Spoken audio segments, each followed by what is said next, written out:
I think I've always been interested in like paintings and stuff like that since I was very young.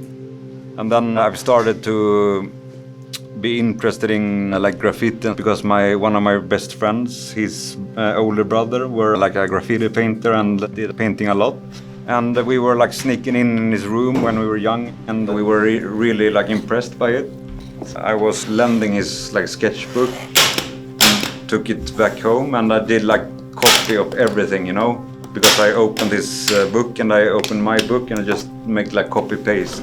Try to learn like colors and stuff like that, how to work with them. When I realized I wanted to be an artist I think it was not so many years ago. I think it was when I started fine art school and I got accepted, and I think I realized when I was in the school in Stockholm here that I wanted to be an artist. I had like teachers there. They made me realize that this is what I want to do. And I also had like opportunities in the school which was really important to me. For example, there was a building opposite of the school that was gonna be tearing down. And I called the owner of the building and I asked like, hey, this building I see that you're gonna tear this down. Is it possible for me to work here for some period? And they said like, no way, man. But then I called them again and again.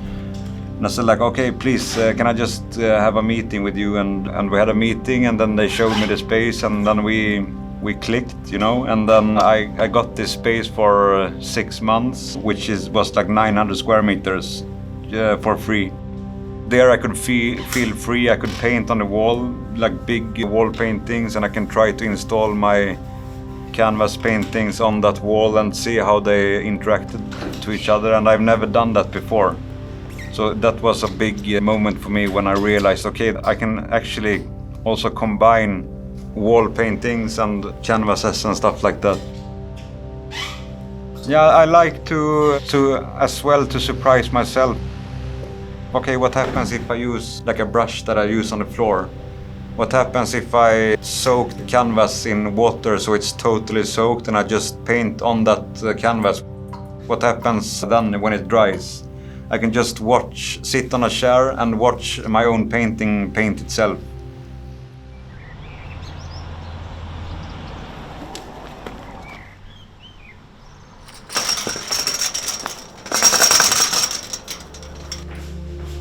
The scale is important for me in terms of how I can paint the compositions in the work.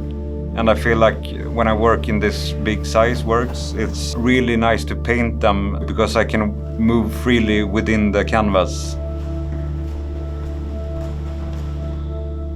I mean, I see them sometimes like as a human being. I mean, especially the big ones, because that's quite in the same size as me. It's like a dialogue that I have with the canvas. I don't get this feeling when I work with like very small works. For me, it's a lot about movements in my whole practice. It's almost like a dance, you know? I like to have this energy in my works. What I really like about that methods is that you just have like one shot, you know? Yeah, for the spray, I can't take it back. It's quite hard to undo it, you know? You have like one shot, and I really like that method.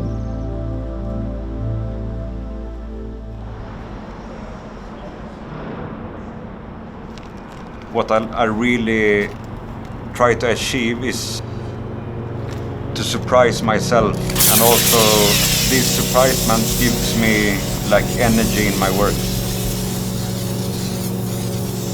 I'm not afraid to make mistakes in the paintings. Instead, I try to take care of my mistakes and I do something with them instead of working against them.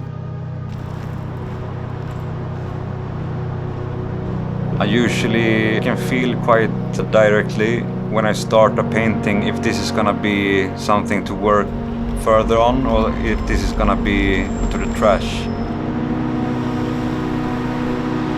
Sometimes my paintings, I can't save them, you know, then I just redo them.